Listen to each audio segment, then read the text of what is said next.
बोलिए पंडोकर सरकार की।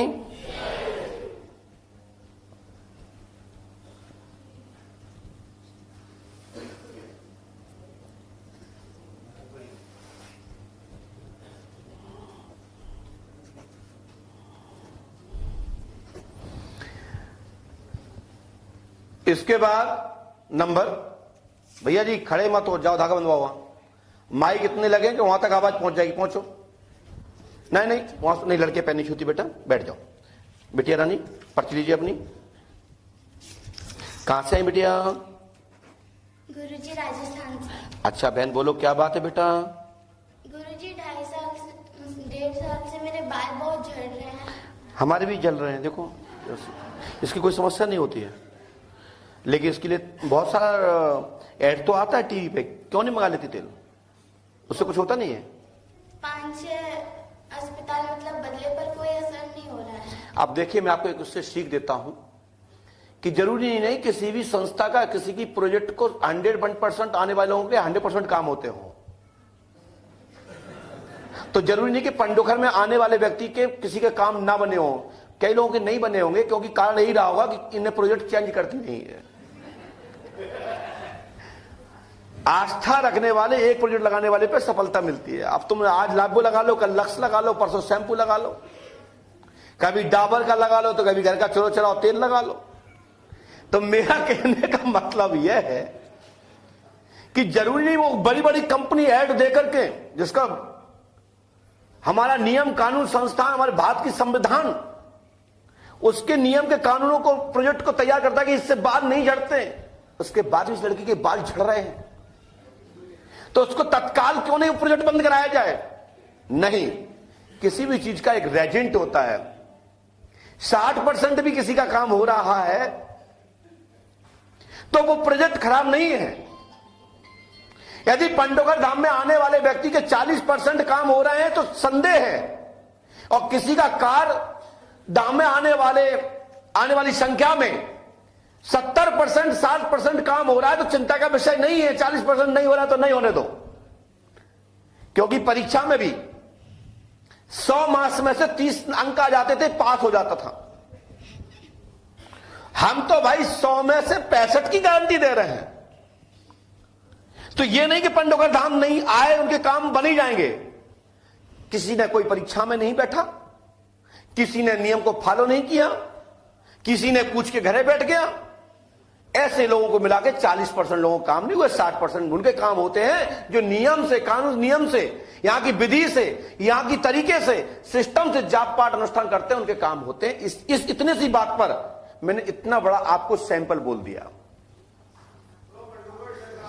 मेरी बात समझ में आई ना आपको? जरूरी नहीं कि आपके चैनल को, आपके यूट्यूब को सभी लोग देख रहे हैं, पूरी दुनिया देख रही है। जिसका जो यूट्यूब पसंद है, जिसको जो चैनल पसंद है वो देखती है। वो कहते हैं ये तो फेक न्यूज वाला है और ये सही न्यूज वाला है। अरे इसका तो कोई विश्वास नहीं रहेगा, क्योंकि तो लुटेरे लोग हैं। भैया धीरे से बोलिए। दूसरा, पंडोकर सरकार के दरबार में आइए दूसरी ओर। और बेटा कोई बात पूछना चाहती हैं? बस आप ऐसा आशीर्वाद दे दो कि मेरे बाल ठीक हो जाए और मैं अच्छे से पढूं। अच्छा, आपने पर्ची किसके नाम से कटवाई? मेरे नाम से ही कटवाई। आपकी मम्मी का नाम क्या है? प्रिया अग्रवाल। प्रिया अग्रवाल की आप पुत्री हैं। बाल झड़ना बंद होंगे, एक तेल लगाएं, आशीर्वाद है। अब एक तेल कहां से खरीदोगे आप? तो एक तेल का मतलब है किसी एक सैंपल के भरोसे हो जाइए, आपके बाल झड़ना रुक जाएंगे, जी मैं गारंटी देता हूं। और 4 के भरोसे रह जाएंगे तो 4-4 बाल उखाड़ेंगे, पूरी चांद खाली हो जाएगी, बाल नहीं बचेगी मुड़ पे। ठीक है ना? हनुमान जी कृपा करेंगे बहन।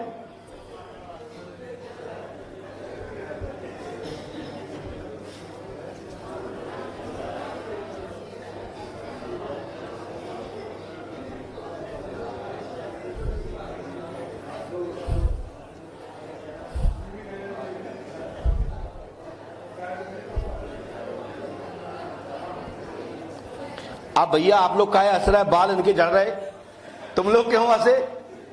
इसके लिए हमने एक मंत्र लिखा है, इस मंत्र को एक नियम से करना है। पढ़िए। कितनी पढ़ी लिखी हैं आप? कितनी पढ़ी लिखी हो? अभी 7th चल रहा है। ओम श्रीम ह्रीम ओम क्लीम श्रीम 108 बार पूरब दिशा में करें। इससे आपके बालों में और आपके शरीर में जो कैल्शियम, हार्मोन्स इत्यादि का जो भी उतार चढ़ाव है, इसमें लाभ मिलेगा और आपके बाल नहीं झड़ेंगे। आशीर्वाद है। अब हमने जो पर्चा लिखा, आप बताइए, तुम तो 7 में पढ़ रही हो, मैं भी 5वीं फेल हूं, तुमसे 2 क्लास ज्यादा पढ़ी हो। लेकिन मैं आपको बताऊं,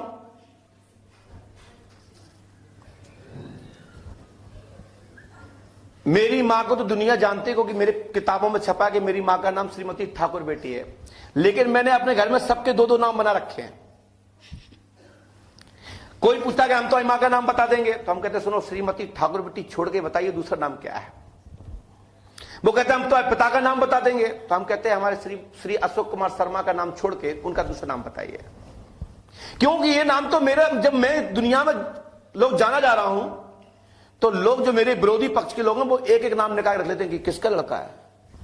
पता लग जाए कि आज फलाने व्यक्ति मेरे घर में आ रहे हैं, तो हम पहले उसका यूट्यूब, फेसबुक, ट्विटर और आजकल सर्च करते हैं कि इसका बैकग्राउंड देखूं, इसका घर में क्या, किसकी क्या जन्म तारीख है, क्या है।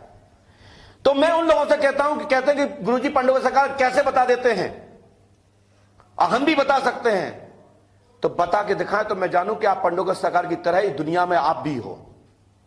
हां, संत लोग तो हैं जिनकी कृपा से मैं बता रहा हूं, लेकिन आज की तारीख में पूरे भारतवर्ष में पंडोकर सरकार ही एक ऐसा त्रिकालदर्शी दिव्य दरबार है जो सदैव से इंकार भरता है कि तुमसे बिगर पूछे बताने की क्षमता रखता हूं। जब चाहो तब आ जाओ, मैं आपको निमंत्रण देता हूं। आइए, प्रिया का नाम लिखना आपके लिए भी बहुत, हम वहीं दिखाएंगे, आपको वहीं दिखा देंगे।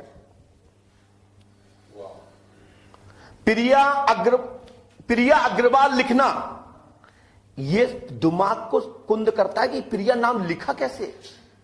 या तो आपने प्रिया की पर्ची कटवाई, या गुरुजी पंडोकर सरकार से तुम्हारी सेटिंग है। दुनिया का कोई भी आदमी किसी के बारे में बिगर कहे नहीं बता सकता जब तक उसकी सेटिंग ना हो। लेकिन पंडोकर धाम में पढ़े लिखे लोगों के लिए आज भी देखा जा सकता। आके देखिए, और भविष्य में नहीं देख पाए तो पछताओगे। बोलिए पंडोकर सरकार की। चलिए आगे, अभी बैठो, निकल जान दो, अभी नहीं बैठो।